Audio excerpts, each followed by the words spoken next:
உறவுகளுக்கு வணக்கம். மீண்டும் அனைவரையும் சந்திப்பதில் மிக்க மகிழ்ச்சி.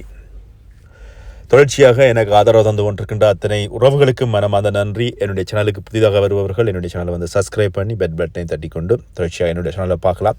இன்றும் இந்த வீடியோவில் வந்து நிறைய விடயங்கள் பார்க்க போகிறோம். அதில் வந்து முதலாவது விஷயமாக இந்த சமூக வலைத்தளங்களில் இன்று இந்த நேரம் இப்பொழுது வரை பேசப்படுகின்ற ஒரு விஷயம், யாழ்ப்பாண மாவட்டத்தினுடைய பாராளுமன்ற உறுப்பினர் திரு இளங்குமரன் அவர்கள் வந்து பார்த்திங்கன்னு சொன்னால் வாகன விபத்தில் வந்து படுகாயம் அடைந்திருக்கிறார். இது வந்து ஒரு பேசுபொருளாக இருக்கிறது. அது மட்டும் இல்லாமல் யாழ்ப்பாணம் எங்களுடைய வடபகுதியில் வந்து பார்த்திங்கன்னு சொன்னால் பிரதமர் ஹரணி அவர்கள் வந்து விஜயம் மேற்கொண்டிருந்தாங்க. அது சம்பந்தமாக விஷயங்களுக்கு கிளிநொச்சி சென்றுவிட்டு திரும்பி வருகின்ற பொழுது குறிப்பிட்ட வாகனம் வந்து தனங்கிழப்பு பகுதியில் விபத்துக்குள்ளாகி இருக்கிறது. சிறிய ஹெண்டர் ரக வாகனத்துடன் மோதுண்டு இந்த சம்பவம் இடம்பெற்றிருக்கிறது. அதுக்கப்புறமாக திரு இளங்குமரன் அவர்கள் வந்து பார்த்திங்கன்னா உடனடியாகவே யாழ் போதனா வைத்தியசாலையை கொண்டு செல்லப்பட்டிருப்பதாகவும், அது மட்டும் இல்லாமல் அதுக்கு பின்னர் வந்து பார்த்திங்க சொன்னால் கரணி அவர்கள் போயிட்டு திரு இளங்குமரன் அவர்களை வந்து நலம் விசாரித்தது மட்டும் இல்லாமல் அவருடைய உடல்நிலைகள் பற்றியும் யாழ்ப்பாண போதனா வைத்தியசாலைக்கு விஜயமும் மேற்கொண்டிருக்கிறாங்க. ஹரணி அவங்க அங்கே போயிட்டு திரு இளங்குமரன் அவர்களை வந்து நலம் விசாரிச்சிருக்கிறாங்க. உண்மையில் வந்து இந்த விஷயங்கள் வந்து செய்திகளாக பகிரப்பட்டிருக்கின்றன. அதில் இன்னொரு விஷயம் வந்து பார்த்திங்கன்னு சொன்னால் சொல்லப்படுகிறது, குறிப்பிட்ட வாகனத்தினுடைய விபத்துக்கான என்ன காரணம் என்ன அப்படின்னு சொல்லி பார்க்கின்ற பொழுது இது திட்டமிட்ட செயலா, சதியா, அல்லது வந்து வாகன சாரதியினுடைய கவனக்குறைவா அப்படின்னு சொல்லி பல்வேறு கோணங்களில் இந்த பிரச்சனைகள் பார்க்கப்படுவதாக சொல்லப்படுகிறது. ஆனாலும் ஒரு சில காலங்களாக சாவகச்சேரி பகுதிகளில் எங்களுடைய கௌரவ பாராளுமன்ற உறுப்பினர் திரு இளங்குமரன் அவர்களுடைய நடவடிக்கைகள் அல்லது வந்து ஒரு சிலரோட முரண்பட்டவை சம்பந்தமான பிரச்சனைகள் காரணமாக இதை வந்து யாராவது திட்டமிட்டு இவ்வாறான விஷயங்களை செய்திருக்கலாமா அப்படி என்று சொல்லி ஒரு சிலர் வந்து பேசுகின்றார்கள். அதே மாதிரி இன்னும் சிலர் வந்து பேசுகின்ற விஷயம் வந்து குறிப்பிட்ட வாகன சாரதி, அதாவது வந்து மோதுண்ட வாகனம் வந்து பார்த்திங்க சொன்னால் குறிப்பிட்ட வீதியிலிருந்து இன்னொரு வீதிக்கு திரும்புகின்ற பொழுது இளங்குமரனுடைய வாகன சாரதி அதனை கவனிக்காமல் கொண்டு போய் அந்த வாகனத்துடன் மோதுண்ட மாதிரியும் வந்து கதைக்கிறார்கள். ஆனால் வீதி விபத்தில் வந்து அதுக்கான வீடியோ வந்து வெளியாகி இருக்கிற இந்த வீடியோ வந்து உற்று கவனித்து நோக்குகின்ற பொழுது அந்த குறிப்பிட்ட வாகனம் அந்த சந்தியிலிருந்து திரும்புவதற்காக, அதாவது வந்து வலது பக்கம் திரும்புவதற்கு நிற்கின்ற பொழுது இவர்கள் இந்த குறிப்பிட்ட வாகனத்தை வந்து முந்தி செல்வதற்கு முயற்சிக்கின்ற பொழுது அந்த வாகனத்தோடு மோதுண்டு வாகனம் வந்து விபத்துக்கு உள்ளாகிறத வந்து வீடியோவில் வந்து பார்க்கக்கூடியதாக இருக்குது. வீடியோவில் அப்படித்தான் தங்களுடைய அந்த பகிர்வுகளை வந்து பாய்ந்திருக்கிறாங்க. இதில் வந்து இந்த நேரத்தில் வந்து பார்த்திங்கன்னு சொன்னால் எல்லாருமே அநேகமாக எங்களுடைய தமிழர்கள் அல்லது வந்து ஒரு என்பிபி அரசாங்கத்தினுடைய பாராளுமன்ற உறுப்பினராக இருக்கின்ற அல்லது வடபகுதியினுடைய யாழ்ப்பாண பாராளுமன்ற உறுப்பினராக இருக்கின்ற திரு இளங்குமரன் அவர்கள் விரைவில் வந்து சுகமடைந்து வர வேணும் அப்படின்னு சொல்லி எல்லாருமே வந்து பிரார்த்திக்கிறார். அதே மாதிரி கௌரவ பாராளுமன்ற உறுப்பினர் டாக்டர் அர்ச்சுனாவும் வந்து அந்த கருத்தை வந்து பயந்துக்கிறார். அவர் எவ்வளவுதான் அரசியல் ரீதியாக எங்களுக்குள்ள வந்து முரண்பாடுகள் இருந்தாலும் கௌரவ பாராளுமன்ற உறுப்பினர் இளங்குமரன் அவர்கள் வந்து உடனடியாக உடல்நிலை தேறி வர வேண்டும் அப்படின்ற விஷயத்தை வந்து சொல்லியிருக்கிறாரு. எங்களுடைய பாராளுமன்ற உறுப்பினர் டாக்டர் அர்ச்சுனா அவர்கள். அது மட்டும் இல்லாமல் இலங்கையில் வந்து பார்த்திங்கன்னு சொன்னால் என்ன நிறைய விஷயங்கள் இன்றும் செய்திகளாக கிடைக்கப்பட்டிருக்கின்றன. அது மட்டும் இல்லாமல் திரு ரணில் விக்ரமசிங்க அவர்கள் வந்து ஒரு கதையை ஒன்று, அதாவது ஒரு செய்தியை வந்து வெளியிட்டிருக்கார். இந்தியா வந்து இலங்கையை விட்டுள்ளது அப்படின்ற ஒரு செய்தியை வந்து சொல்லியிருக்கிறது. அதாவது வந்து இலங்கையில் இருக்கிற இந்த காற்றாலை மின் திட்டத்தை வந்து பார்த்திங்கன்னு சொன்னால் அம்பானி அவங்க வந்து பார்த்திங்கன்னா அது இந்த திட்டத்திலிருந்து தாங்கள் வெளியேறுகிறோம் அப்படின்னு சொல்கிறத காரணமாக ரணில் விக்ரமசிங்கே இந்த கருத்தை சொல்லியிருக்கார். அவருடைய வீட்டில் வந்து இடம்பெற்ற கலந்துரையாடலின் பொழுது இந்த விஷயத்தை வந்து சொல்லியிருக்காங்க. என்ன சொன்னால் இப்படி சின்ன சின்ன விஷயங்களில் வந்து இலங்கையை வந்து இந்தியா கைவிடுகிறது, இதனால் பல்வேறுபட்ட சிரமங்களை வந்து இந்தியா வந்து எதிர்நோக்க வேண்டி வரும் அப்படின்னு சொல்லியும் இந்த காற்றாலை மின் திட்டம் தொடர்பாக வந்து எங்களுடைய இலங்கை நாட்டை கைவிட்டு வெளியேறிய இந்த நிலையில் வந்து பார்த்திங்கன்னா இந்த விஷயம் வந்து ஒரு கேள்விக்குறியாக இருப்பதாகவும் சொல்லப்படுறது. அது மட்டும் இல்லாமல் எங்களுடைய அமைச்சர் அவர்கள் வந்து சொல்லியிருக்கிறாங்க, யாழ்ப்பாணம் வந்து 2வது குடிகார பிரதேசமாக மாறிவிட்டது அப்படிங்கிற ஒரு செய்தியும் வந்து வெளியாகி இருக்கிறது. அது உண்மையில் கவலைக்குரிய ஒரு விஷயமாக இருக்கிறது. அது என்னுடைய வீடியோவை வந்து நான் இதோடு இணைத்து விடுகிறேன்.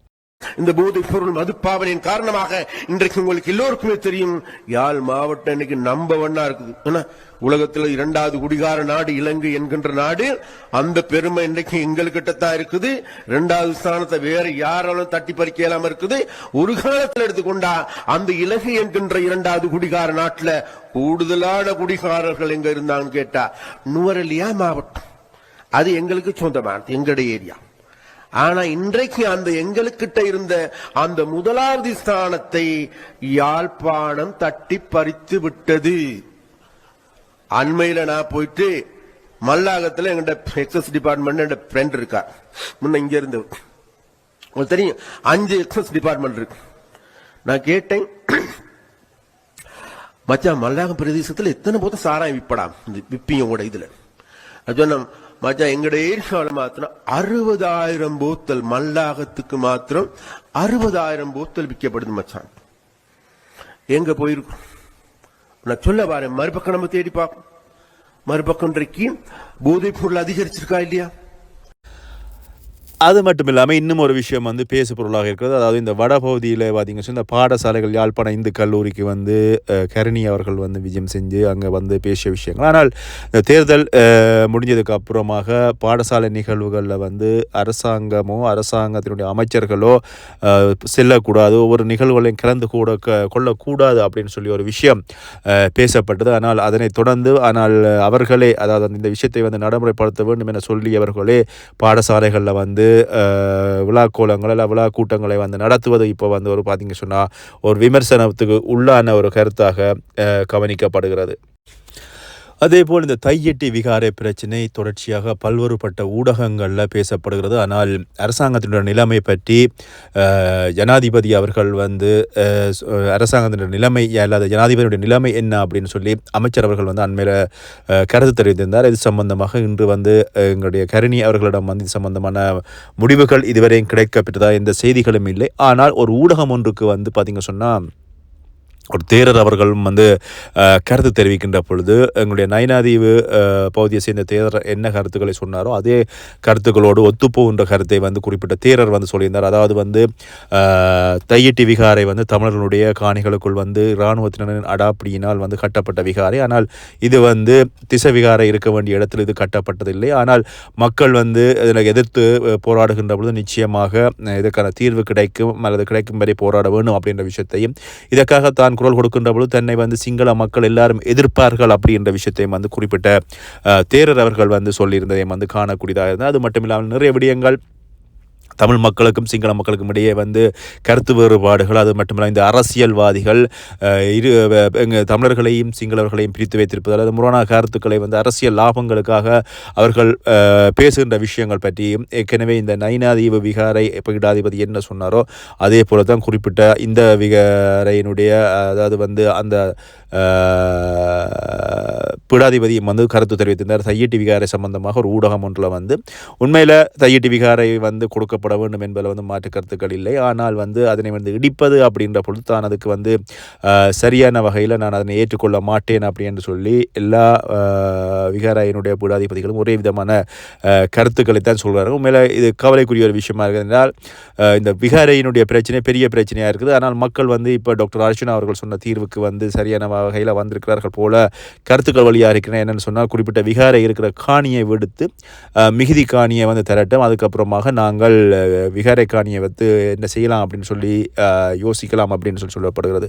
ஆனால் இதில் வந்து இன்னொரு விஷயம் வந்து புலம்பெயர் தமிழர்கள் வந்து பார்த்திங்க சொன்னால் இன்னொரு விஷயத்தை வந்து சொல்கிறார்கள். இந்த மாகாண சபை தேர்தலில் வந்து நாங்கள் வெற்றி பெற்று மாகாண சபையை நாங்கள் பெற்றுவிட்டோம் அப்படின்னு சொன்னால் அதுக்கப்புறமாக நாங்கள் என்ன வேணும்னாலும் முடிவெடுக்கலாம். இப்போ வந்து கொஞ்சம் பொறுமையாக அரசாங்கத்தோடு இணைந்து நாங்கள் அந்த மாகாண சபை கையில் வரும் வரைக்கும் அல்லது இந்த மாகாண சபை பிரதேச சபை தேர்தல்கள் முடிந்து அந்த ஆட்சிகள் எங்களுடைய தமிழர்களுடைய கையிற்கு வரும் வரைக்கும் நாங்கள் நிச்சயமாக பொறுமையாக போக வேண்டும் என்று சொன்னால் என்பிபி அரசாங்கத்தினுடைய கைக்கு போய்விட்டது அப்படின்னு சொன்னால் மாகாண சபையோ அல்லது வந்து பிரதேச சபையோ அல்லது வந்து மாகாண சபையோ வந்து போய்விட்டது அப்படின்னு சொன்னால் அதுக்கப்புறமாக நாங்கள் எங்களால் எந்தவித முடிவுகளும் எடுக்க முடியாது. அதனால இந்த தையெட்டி விகாரை பிரச்சனைகளை வந்து மக்கள் கொஞ்சம் பொறுமையாக நடக்க வேண்டும் அப்படின்னு சொல்லி புலம்பெயர் தமிழ் அமைப்புகள் அல்லது புலம்பெயர் தேசத்திலிருந்து அரசியல் கருத்துக்கள் சொல்கின்ற அரசியல் ஆய்வாளர்கள் தங்களுடைய கருத்துக்களை வந்து தெரிவித்துக் கொண்டிருப்பதையும் வந்து காணக்கூடியதாக இருக்கிறது அப்படின்னு சொல்லிக்கொண்டு மீண்டும் இன்னொரு வீடியோவில் சந்திக்கின்றேன். நன்றி, வணக்கம்.